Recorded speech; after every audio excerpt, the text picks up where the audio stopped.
Hello दोस्तों, स्वागत है आपका स्लीपी क्लासेस में और daily dose of current affairs में। आज हम थोड़े क्वेश्चंस करेंगे। आपको यहाँ से करंट अफेयर्स के क्वेश्चंस मिलेंगे और पता चलेगा कि किस तरीके के क्वेश्चंस आपसे पूछे जा सकते हैं। और करंट अफेयर्स भी आपके जो रीसेंट पिछले 1 से 2 हफ्ते में कवर कराए हुए हैं।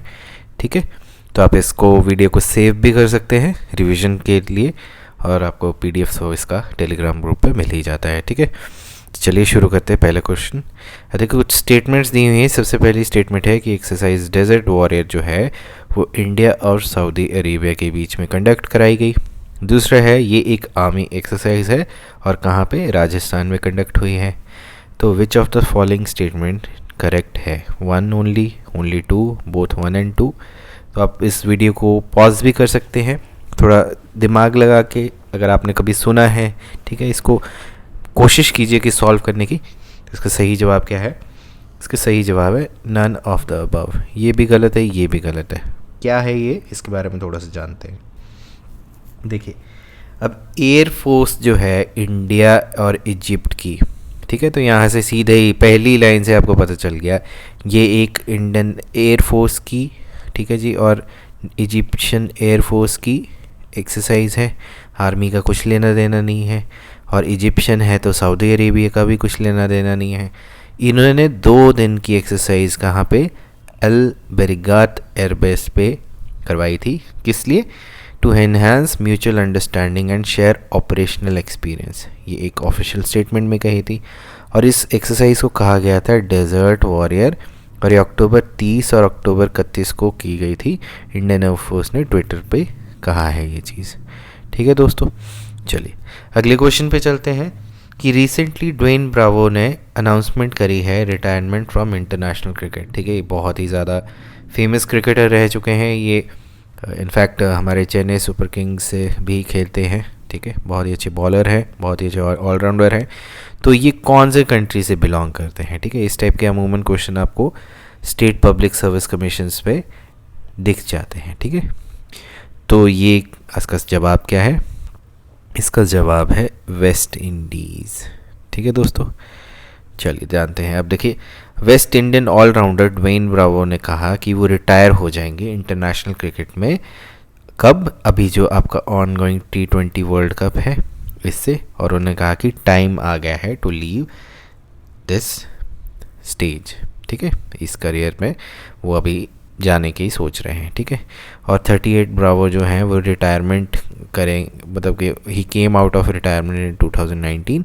ठीक है, और वो 2019 से ही के बाद ही उन्होंने दिखाया कि वो किस तरीके से अपने करियर में एलिवेट हो रहे हैं। ठीक है, और ये एक की मेंबर हैं वेस्ट इंडियन टीम के, और वो अभी क्या है, डिफेंडिंग टाइटल कर रहे हैं 2020 वर्ल्ड कप के। तो आपको यहाँ से एक और चीज़ पता चल गई कि इस टाइम पे डिफेंडिंग चैम्पियन कौन है, वेस्ट इंडीज़। ठीक है दोस्तों, तो ये आपको, और खेलते कौन से हैं, चेन्नई सुपर किंग्स से भी खेलते हैं। साथ में आपके क्रिस गेल जो हैं वो भी रिटायरमेंट ले रहे हैं। क्योंकि ये वर्ल्ड कप है दोस्तों, तो यहाँ से आपके जो हैं क्वेश्चंस बहुत ज़्यादा एक्सपेक्टेड रह सकते हैं, आपके जितने भी एग्जामिनेशंस हैं। ठीक है, और वर्ल्ड कप अगर आप फॉलो कर रहे हैं तो आपने देखा होगा कि ऑस्ट्रेलिया ने पाकिस्तान को काफ़ी रोचक मैच में हराया था। ठीक है, चलिए अगले क्वेश्चन पे आते हैं कि एक स्टेटमेंट्स दी हुई हैं किसकी, नेशनल डेयरी डेवलपमेंट बोर्ड के लिए। ठीक है जी, तो पहली स्टेटमेंट है कि ये 1965 में बनाया गया। दूसरा है कि ऑपरेशन फ्लड जो है वो लॉन्च किया गया था टू इंक्रीज़ मिल्क प्रोडक्शन। तो इनमें से कौन सी स्टेटमेंट करेक्ट है? तो दोस्तों इसमें कौन सी स्टेटमेंट करेक्ट है? दोनों ही स्टेटमेंट करेक्ट हैं। ये 1965 में बनाया गया था, और ऑपरेशन फ्लड जो है मिल्क प्रोडक्शन के लिए बनाया गया था। ठीक है, थोड़ा सा जानते हैं। अब देखिए, नेशनल डेयरी डेवलपमेंट बोर्ड क्या है, एक स्टैट्यूटरी बॉडी है, और ये एक्ट ऑफ पार्लियामेंट से बनाई गई थी, और इसकी जुरिस्डिक्शन किसके अंडर आती है, ministry of fisheries, animal husbandry and dairying, government of India. इसका मेन ऑफिस कहाँ पे, आनंद का है गुजरात में, और इसके रीजनल ऑफिसर्स पूरे कंट्री में हैं। ठीक है, अब ये 1970 में आपका ऑपरेशन फ्लड जो है वो लॉन्च किया गया था। किस चीज़ के लिए? टू हेल्प डेयरी फार्मर्स ताकि वो अपना डेवलपमेंट कर सकें, कंट्रोल ला सकें अपने रिसोर्सेज के और अपनी बागडोर अपने हाथ पे ले सकें। ठीक है, अब जो आपका ऑपरेशन फ्लड है वो क्या है कि विलेज मिल्क प्रोड्यूसर्स जो हैं, कोऑपरेटिव्स जो हैं, जो कि मिल्क प्रोक्योर करते हैं, उनका क्या है, उनको प्रोवाइड करनी है इनपुट्स एंड सर्विसेज, ताकि मॉडर्न मैनेजमेंट और टेक्नोलॉजी जो है वो मेंबर्स को दी जा सके। इसका ऑब्जेक्टिव क्या क्या था? इसका ऑब्जेक्टिव था मिल्क प्रोडक्शन बढ़ाने का, फ्लड ऑफ मिल्क, ठीक है, ऑगमेंट रूरल इनकम्स, उसको रूरल इनकम्स को बढ़ाना है, और रीजनेबल प्राइस फॉर कंज्यूमर, ठीक है, और फ्लड ऑफ मिल्क, ठीक है। तो ये आपको याद रहना चाहिए कि नेशनल डेयरी डेवलपमेंट बोर्ड कहाँ पे है और कब इसका था, और ये आपके ऑपरेशन फ्लड क्या चीज़ है। ठीक है, अमूमन क्या होता है, हम सोचते हैं कि इंडियन आर्मी ने कोई ऑपरेशन करा होगा, ठीक है, या फिर इंडियन एयरफोर्स ने करा होगा, लेकिन ज़रूरी नहीं है, जो साउंड करता है वो ऐसा नहीं हो सकता। ठीक है, चलिए अगले क्वेश्चन पे आते हैं कि रिसेंटली सेंट्रल गवर्नमेंट ने लॉन्च किया है एक कैंपेन हर घर दस्तक। ठीक है, तो ये कैंपेन किस इनिशिएटिव से रिलेटेड है? तो ये आपके ऑप्शंस हैं, covid vaccination, women empowerment, tree plantation, none of the above. तो उसका सही जवाब क्या है? ए, कोविड वैक्सीनेशन से रिलेटेड है ये। ठीक है, अब कोविड वैक्सीनेशन से क्या है, ये देखिए, a campaign to carry out house to house कोविड-19 वैक्सीनेशन ऑफ पीपल। ठीक है जी, जिन्होंने अभी स्टिल डोज लेनी है, ठीक है जी, और जिनका जो सेकंड शॉट जो है वो भी ओवरड्यू है, उसके लिए ये कैंपेन बनाया है। ठीक है, तो ये कैंपेन हर घर दस्तक जो है, मतलब door to door, house to house, इसको कवर करना है ताकि वैक्सीनेशन कंप्लीट हो सके, ताकि no person is left behind in vaccination exercise. ठीक है, तो ये आपको याद रखना है। ठीक है, अगले क्वेश्चन पे चलते हैं कि यूनाइटेड किंगडम यूके ने अभी एक कॉइन जो है 5 पाउंड्स का वो अनवील किया है। तो उस पर कौन से लीडर जो हैं उनके नाम पे ये कॉइन उनके सम्मान में किया गया है?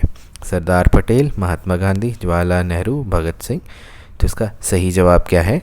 इसका सही जवाब है महात्मा गांधी। ठीक है, महात्मा गांधी जी इसका सही जवाब है। अब यूके के जो चांसलर हैं ऋषि सुनक, उन्होंने एक नया 5 पाउंड का कॉमेमोरेटिव कॉइन जो है वो लॉन्च किया है। किस लिए? To celebrate the life and legacy of Mahatma Gandhi, और ये कब किया गया था? दिवाली के टाइम पे। ठीक है, अब ये क्या है, अलग अलग रेंज और स्टैंडर्ड्स में है, इसमें गोल्ड भी है, सिल्वर भी है, और स्पेशल कलेक्टर कॉइन भी है, जो कि हीना ग्लोवर ने बनाया है। और उसमें क्या है, एक इमेज है लोटस की, इंडियाज़ नेशनल फ्लावर। ठीक है, तो हमारा नेशनल फ्लावर क्या है? लोटस। ठीक है, और इसमें एक अलॉन्ग साइड एक गांधी जी का मोस्ट फेमस कोट है, my life is my message. ठीक है, अब ये कॉइन एक फिटिंग ट्रिब्यूट है, ताकि एक काफ़ी इन्फ्लुएंशियल लीडर रहे हैं गांधी जी, तो हर कंट्री अपनी सॉफ्ट पावर यूज़ करती है, तो यूके ने भी करी है। और वो उनका बेसिकली क्या उन्होंने कहा था कि ये एक ट्रिब्यूट है to an influential leader who inspired million of people around the world. ठीक है, ये ऋषि सुनक जी ने कहा था।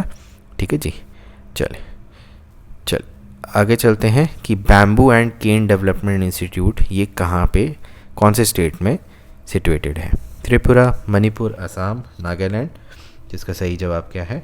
इसका सही जवाब है त्रिपुरा। अब ये क्यों न्यूज़ में है वो भी देखते हैं। ठीक है, देखिए, bamboo and cane development institute जो है वो इसलिए बनाया गया था to cater to the changing design and technology needs of buyers. ठीक है, मतलब कि बायर्स की नीड जो है, देखिए मार्केट में क्या होता है कि बायर की नीड हमेशा चेंज होती रहती है। ठीक है, तो इसलिए ये bamboo and cane development institute बनाया गया था, ताकि आर्टिसंस और क्राफ्ट्समैन्स को दो एस्पेक्ट जो हैं टेक्नोलॉजी और डिज़ाइन में मदद मिल सके। अब ये न्यूज़ में क्यों था, ठीक है, वो भी जानेंगे। अब ये इंस्टीट्यूट क्या करता है, ये ट्रेनिंग प्रोग्राम्स चलाता है और वर्कशॉप्स चलाता है, और ये एक रिसोर्स सेंटर की तरह काम करता है।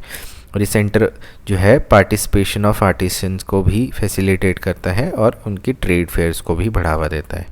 अब देखिए, bamboo and cane development institute, ठीक है जी, और North East centre of technology application reach, जो कि नेक्टर नाम से भी जानते हैं। ठीक है, उन्होंने क्या कह रहा है, उन्होंने first ever bamboo made cricket bat जो है, ठीक है, वो बनाया है।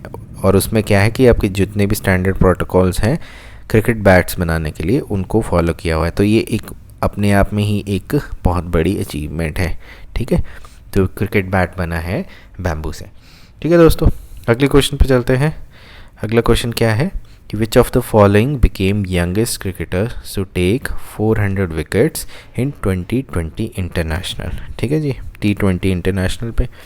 तो इसमें आपका राशिद खान है, युजवेंद्र चहल है, शाकिब अल हसन है, या नन ऑफ द अबव है। तो इसका सही जवाब क्या है?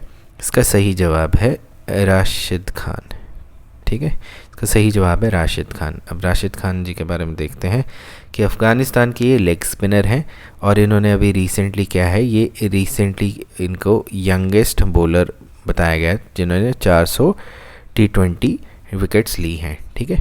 और ये सुपर 12 का जो इनकाउंटर अभी हुआ था फ्राइडे को, ठीक है, उस पर हुआ था किसके? न्यूजीलैंड के ख़िलाफ़, जहाँ पे हमारे काफ़ी ज़्यादा दिल तोड़ के गए थे न्यूजीलैंड वाले। तो वर्ल्ड कप में भी हमारा दिल तोड़ा था जब धोनी जी को आउट किया था, ठीक है जी। और अभी जब अफ़गानिस्तान को हराया था और इंडिया को बाहर करा दिया था, बाहर का रास्ता दिखाया था, तब भी दिल तोड़ा था। लेकिन उसी मैच में क्या हुआ था कि 400 विकेट का रिकॉर्ड जो है राशिद खान साहब ने ये उपलब्धि करी थी।